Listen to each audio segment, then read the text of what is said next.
안녕하십니까? 러빙타임 새벽을 여는 예수 묵상 시간입니다. 오늘의 예수 묵상 범위는 마태복음 10장 5절로 15절까지의 말씀입니다. 오늘도 이 말씀 속에서 하루를 살아가는 데 필요한 영적인 힘을 얻게 되기를 간절히 소원합니다. 예수께서 이 12를 내보내시며 명하여 이르시되 이방인의 길로도 가지 말고 사마리아인의 고을에도 들어가지 말고 오히려 이스라엘 집에 잃어버린 양에게로 가라. 가면서 전파하여 말하되 천국이 가까이 왔다 하고 병든 자를 고치며 죽은 자를 살리며 나병 환자를 깨끗하게 하며 귀신을 쫓아내되 너희가 거저받았으니 거저주라. 너희 전대에 금이나 은이나 동을 가지지 말고 여행을 위하여 배낭이나 두벌옷이나 신이나 지팡이를 가지지 말라. 이는 일꾼이 자기의 먹을 것 받는 것이 마땅함이라. 어떤 성이나 마을에 들어가든지 그 중에 합당한 자를 찾아내어 너희가 떠나기까지 거기서 머물라. 또 그 집에 들어가면서 평안하기를 빌라. 그 집이 이에 합당하면 너희 빈 평안이 거기 임할 것이요 만일 합당하지 아니하면 그 평안이 너희에게 돌아올 것이니라. 누구든지 너희를 영접하지도 아니하고 너희 말을 듣지도 아니하거든 그 집이나 성에서 나가 너희 발에 먼지를 떨어버리라. 내가 진실로 너희에게 이르노니 심판날에 소돔과 고모라 땅이 그 성보다 견디기 쉬우리라. 오늘 본문 말씀은 예수님께서 12제자를 보내시는 장면을 이야기하고 있습니다. 그리고 이 예수님의 12제자가 나아가 복음을 전할 대상은 바로 이스라엘 집에 잃어버린 양이었습니다. 그리고 이것은 바로 앞에 본문 마태복음 9장 36절을 떠오르게 하는 말씀입니다. 무리를 보시고 불쌍히 여기시니 이는 그들이 목자 없는 양과 같이 고생하며 기진함이라. 예수님은 이스라엘의 잃어버린 양들이 다시 목자를 찾고 그 인생의 고생과 기진함에서 벗어나기를 원하셔서 예수님의 제자들을 그들에게 보내신 것입니다. 그래서 제자들에게 주어진 첫 번째 사명이 이스라엘의 잃어버린 자들을 찾아 천국 복음을 전하는 것이었습니다. 바로 하나님은 당신과 언약한 백성들을 결코 포기하지 않으시는 것입니다. 그들을 불쌍히 여기시고 그들을 끊임없이 방문하신 것입니다. 그런데 하나님은 당신의 사람들을 보내심으로 우리를 방문하십니다.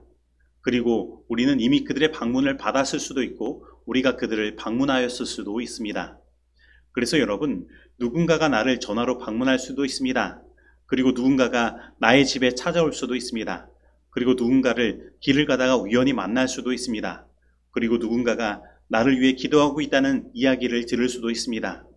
그렇다면 우리는 그 속에서 우리를 포기하지 않으시는 하나님의 자비하심의 마음을 깨달아야 하는 것입니다. 하나님은 끊임없이 나를 방문하고 계신 것입니다. 그리고 우리는 모두 예수님의 제자로서 이러한 예수님의 심정으로 일해야 합니다. 예수님께서 나를 보내실 때 우리는 순종하여 나아가야 하는 것입니다. 그리고 우리는 예수님의 제자들의 첫 번째 사명이 잃은 양을 찾는 것에 있었던 것처럼 우리는 먼저 먼 곳에서 사명을 다하는 것이 아니라 우리 주변에 잃은 양을 돌아보는 일들을 해야 하는 것입니다.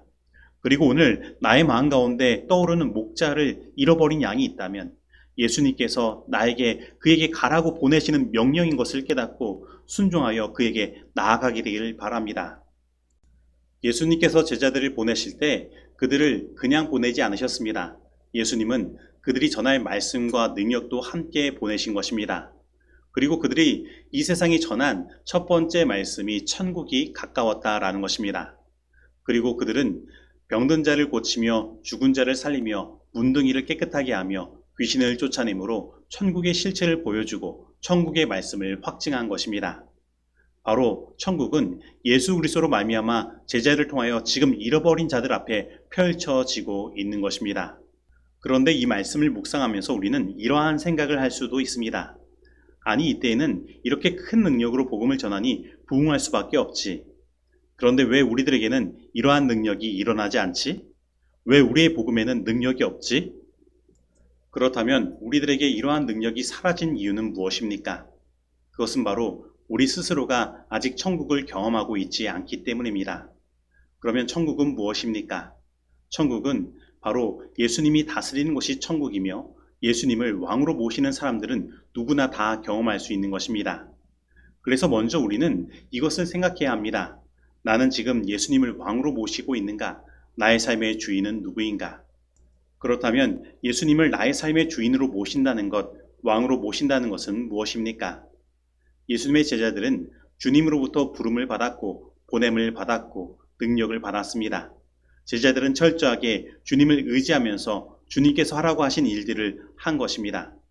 그들은 바로 주체가 아니라 객체였던 것입니다. 그래서 그들은 예수님의 제자로서 이미 천국을 경험하고 있었던 것입니다. 그래서 그들은 천국을 전할 수 있었던 것입니다. 그러므로 오늘 이 시간 우리 모두가 예수님을 나의 삶의 주인이요 왕으로 모시고 철저히 예수님의 객체로서의 삶을 삶으로 천국을 누리고 천국을 전하는 삶을 살게 되기를 간절히 소원합니다. 그래서 그들은 예수님의 제자로서 이미 천국을 경험하고 있었던 것입니다. 그리고 그들은 천국을 전할 수 있었던 것입니다. 그러므로 오늘 이 시간 우리 모두가 예수님을 나의 삶의 주인이요 왕으로 모시고 철저히 예수님의 객체로서의 삶을 삶으로 천국을 누리고 천국을 전하는 삶을 살게 되기를 간절히 소원합니다. 그리고 복음의 능력을 체험하는 또 하나의 방법은 너희가 거저받았으니 거저 주어라 이 말씀에 나타나 있습니다. 바로 우리는 하나님께 받은 모든 것을 거저 주어야 하는 것입니다. 즉 우리는 주기 위하여 받아야 하는 것입니다. 그리고 이것을 시대소망 20에서 21페이지에는 사랑의 순환으로 설명하고 있으며 하늘의 생명의 법칙으로 이야기하고 있는 것입니다. 다시 말하면 복음의 능력은 이러한 사랑의 대순환이 우리의 삶에 회복될 때에 경험되는 것입니다. 그렇다면 오늘 나는 거저 주는 삶을 살고 있습니까? 오늘 예수님께서 우리를 위하여 주신 것이 무엇이며 우리가 얼마나 큰 사랑을 거저 받았는지를 생각해 보시기 바랍니다. 그러면 분명 우리는 예수님께서 우리에게 베푸신 그 은혜가 너무나 커서 그것을 나누어 주지 않고는 견딜 수 없을 것입니다. 그런데 오늘 본문을 읽으면서 우리는 이러한 질문을 던질 수 있습니다. 왜 제자들에게 전대에 금이나 은이나 동이나 가지지 말고 여행을 위하여 주머니나 두벌옷이나 신이나 지팡이를 가지지 말라고 하셨는가? 그리고 이것에 대하여 오늘 본문 말씀 자체가 이렇게 이야기하고 있습니다. 이는 일꾼이 저 먹을 것을 받는 것이 마땅함이니라. 이것은 복음을 전하는 일은 하늘의 생명의 법칙인 사랑의 순환을 전염시키는 일임을 나타내는 것입니다. 즉 복음 전도는 그 만나는 자의 삶에 천국의 원리가 적용되고 체험되도록 만드는 것입니다. 그리고 이러한 천국의 원리는 남을 잘 대접하는 자의 삶에 경험되어지는 것입니다. 그리고 이것의 예가 구약성경 열왕기상 17장에 나오는 사르밧 과부의 이야기입니다. 엘리야가 저에게 이르되 두려워 말고 가서 내 말대로 하려니와 먼저 그것으로 나를 위하여 작은 떡 하나를 만들어 내게로 가져오고 그 후에 너와 내 아들을 위하여 만들라. 이스라엘 하나님 여호와의 말씀이 나 여호와가 비를 지면에 내리는 날까지 그 통의 가루는 다하지 아니하고 그 병의 기름은 없어지지 아니하리라 하셨느니라. 바로 이 사르밧 과부는 선지자 엘리야를 대접함으로 하늘의 공급하심을 경험한 것입니다. 즉 세상은 다 기근으로 힘들어도 이 사르밧 과부의 삶은 그 기근과 상관없는 하나님의 공급하시는 역사를 경험하는 것입니다. 바로 하나님께서 이 사르밧 과부의 삶을 인도하시고 다스려 주시는 것입니다. 그리고 이 하나님의 다스림이 있는 곳이 바로 천국인 것입니다. 그래서 예수님은 제자들에게 자신을 영접하는 그 집에 들어가면서 평안하기를 빌라고 말씀하셨습니다. 왜냐하면 예수님께서 다스리는 곳에 임하는 하늘의 선물이 바로 평안이기 때문입니다. 그리고 이러한 평안의 역사는 남을 대접하는 그 일부터 시작하는 것입니다. 그래서 아브라함은 이러한 극진한 대접을 통해 예수님을 영접하는 경험을 하게 되었고 그 일들을 통해 그의 조카 롯을 소돔과 고모라로부터 구원해내는 경험을 하게 된 것입니다. 그리고 우리가 성경을 보면 이 성경은 손님을 대접하는 것과 예수님을 영접하는 것을 같이 놓고 설명하는 것을 보게 됩니다.